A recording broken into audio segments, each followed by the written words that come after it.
Si Kailu Yu ay isang teenager na muling nagkatawang tao sa isang mundo, kung saan ang isang artipisyal na binuo na panloob na mundo ay bumaba na naglalabas ng mabangis na mga halimaw sa buong mundo. Nakakuha si Yu ng isang nakatagong klase ng necromancer, ngunit mayroon siyang zero spirit attribute. Kaya, tinagpa siyang gamitin ang lahat ng kanyang mga puntos ng katangian upang madagdagan ang kanyang lakas. Ito ang kwento tungkol sa kung paano si Yu ay naging pinakamalakas na necromancer, nang walang anumang mga puntos ng espiritu sa pamamagitan lamang ng pag-max out ng kanyang lakas na katangian. Ang kwento ay nagsisimula sa ika-4 na akademya ng South City. Ang prinsipal na si Zuo Jinlong ay nakikipag-usap sa mga mag-aaral sa pamamagitan ng pagbibigay ng isang talumpati bilang ang dumating na ang araw.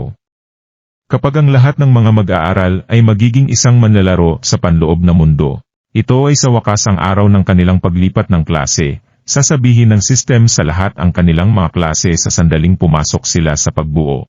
Maaari silang maging isang malakas na eskrimador, isang masigasig na kabalyero, isang maliksi na mamamatay tao o isang malakas na salamangkero. Sinabi ng punong guro sa lahat na nasa kapalaran na magpasya kung aling klase sila, ngunit naniniwala siya na ang lahat ng kanyang. Ang mga mag-aaral ay magiging natitirang mga individual ng kanilang sariling mga klase sa pagtatapos ng pagsasalita. Siya ang nag-activate ng transfer formation.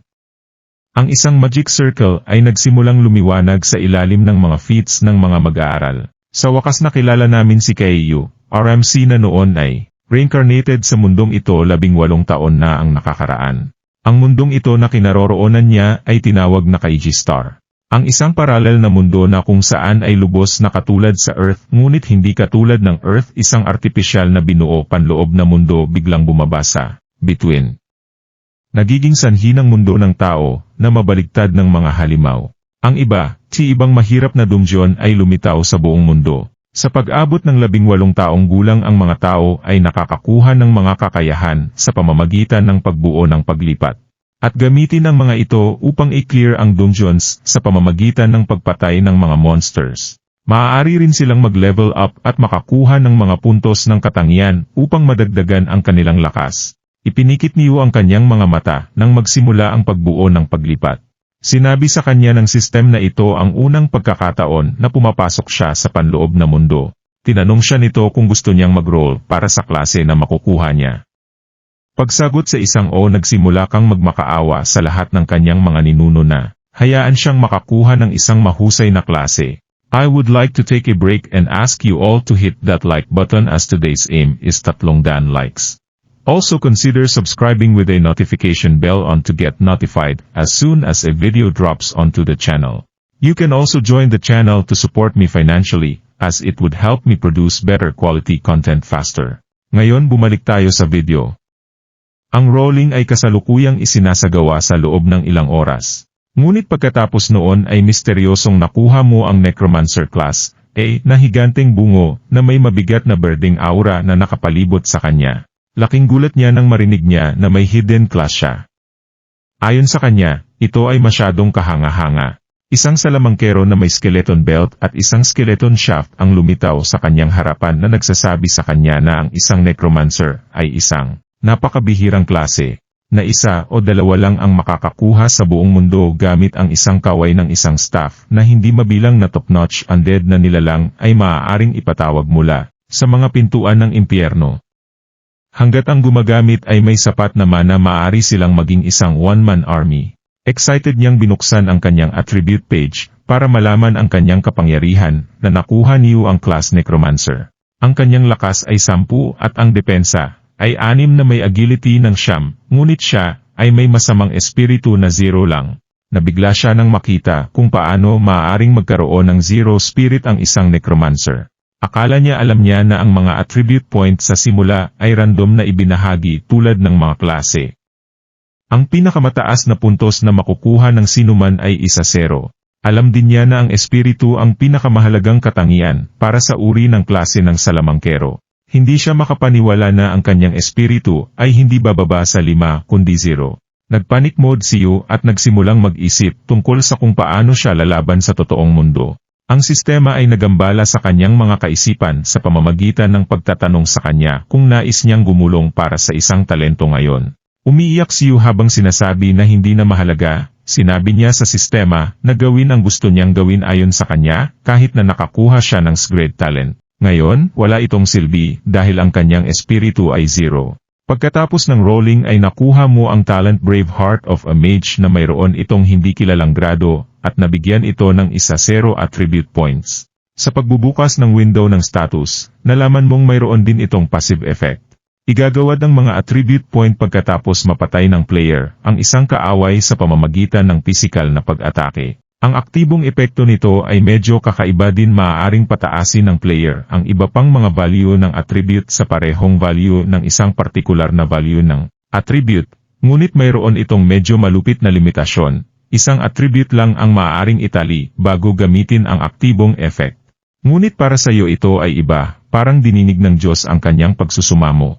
Hindi siya makapaniwala kung tama o mali ang nabasa niya sa paglalarawan, dahil ang pagkuha ng mga libreng attribute point ay halos imposibleng gawin. Maaaring makakuha ng mga attribute point ang mga normal na tao kapag nag-level up sila. Maliban doon, kung gusto nilang dagdagan ang kanilang mga katangian, ay maaari lang silang magsanay ng husto. Ngunit sa pamamagitan ng passive na kakayahan na ito, maaari kang makakuha ng mga puntos ng katangian hanggat pinapatay niya ang mga kaaway sa pamamagitan ng pisikal na pag-atake. Kahit na magagamit lang niya ang active effect kapag naitataas pa rin niya ang iba niyang attribute sa parehong level ng kanyang highest attribute. Kung nagpasya siyang gamitin ang kakayahang ito ngayon, maaari siyang maging isang all-rounder na may 10 punto sa lahat ng mga katangian. Para sa kanya ay malaking bagay iyon dahil ang isang newbie na may 10 sa lahat ng mga katangian ay itinuturing na isang henyo, at tiyak na itatala ito sa kasaysayan. Ngunit kung maghihintay siya hanggang sa umabot sa 1,000 puntos o kahit 1,000,000 puntos ang kanyang katangian ng lakas, ay tunay siyang magiging isang nakakatakot na isang hukbo. Nagsimula siyang mag-brainstorming sa pag-iisip na dahil ang passive na kakayahan ay nangangailangan ng pisikal na pag-atake, ang kanyang katangian ng lakas ang pinakamahalaga. Siya ay sumigaw sa sistema na nagsasabi dito na idagdag ang lahat ng mga punto ng katangian sa lakas. Pagkatapos gawin ng system na gusto mong magparehistro, at tapusin ang beginner task. Pagkatapos lamang maklear ang beginner task, ay maituturing itong matagumpay na pagkuha ng class. Nagsimulang umikot ang enerhiya sa paligid niya nang mag-teleport siya sa isang lugar sa pamamagitan ng sistemang dinala siya sa isang serene place na napapalibutan ng malalaking bato. Sa di kalayuan, ay may tarangkahan na gawa sa mabibigat na bato at isang babaeng diwata na sumalubong sa kanya. Sinabi niya kay Yu na siya ang kanyang gabay, si Ellen, at tinanong niya ito kung kailangan niya ng anumang tulong. Ngunit si Yu ay nabighani sa kagandahan ng babaeng diwata na ito. Hindi siya makapaniwala na isa lang itong NPC. Nagising mula sa kanyang pag-iisip, sa wakas ay sinabi niya sa diwata na naroon siya para magparehistro at tanggapin ang kanyang beginner task. Kanyang beginner's gift. Ang mga regalo ay isang old robe at isang beginner's staff. Nakakuha din siya ng grade skill book na The Summon Skeleton's Book. The robe ay isang accessory lang para sayo, ngunit ang libro at ang staff ay walang gamit para sa kanya dahil siya ay zero spirit. Ngunit pagkatapos ay isang ideya ang pumasok sa kanyang isipan. Ang summoning stick ay maaaring gamitin bilang isang melee weapon. At sa 20 puntos ng lakas ay madali itong magamit para sa paghampas ng mga bagay. Masaya sa ideyang ito ay tinanong niya ang diwata tungkol sa kanyang beginner task. Sa pamamagitan ng pagturo sa portal ay sinabi ng diwata kay Yu na kailangan niyang tumakas mula sa Misty Cave.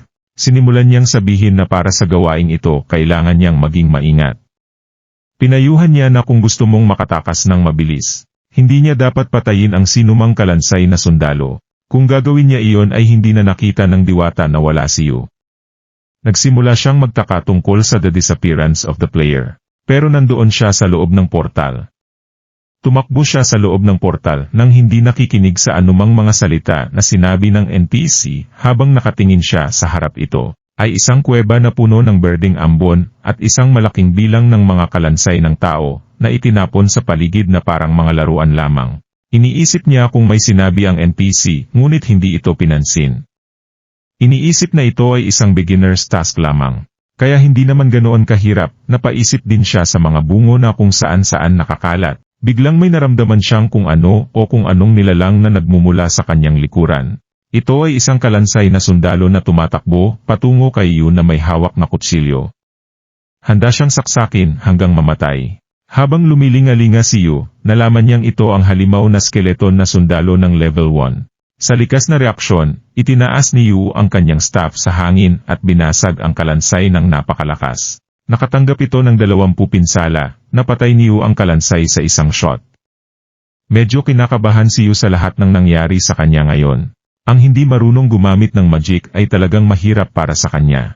Isang notification ang lumabas na nagsasabi kay Yu na natalo niya ang Skeleton Soldier sa pamamagitan ng pisikal na pag-atake. Isang attribute point ang iginawad sa kanya, kasama ang karanasan ng 3. Napatay ni Yu ang kanyang unang halimaw sa isang shot kaya, ginawaran din siya ng isang mahusay na passive skill na Miracle of Might. Sa pagsusuri sa skill, nalaman ni Yu na ang bawat punto ng kanyang strength attribute ay maaaring makonvert sa 2 punto ng attack power. Dahil ang kanyang lakas ay 21 na, nangangahulugan ito na kung ang kalaban ay walang depensa, diretso siyang makakatanggap ng 42 pinsala sa isang hit. Tuwang-tuwa si Yu sa pag-aakala na hindi makatao ang skill, ngunit nawala ang kanyang kasabikan nang makita ang mga kamay na lumalabas sa lupa. Please like the video, target is 200 like for this video, para ipagpatuloy ko ang video na ito. Pag umabot ito ng 200 like it means you like to continue for part 2. Salamat po sa panonood ng Tagalog Anime Recap and please subscribe to my channel and please hit the notification bell for more. Please like and comment if you like the video. Thank you and have a great day ahead.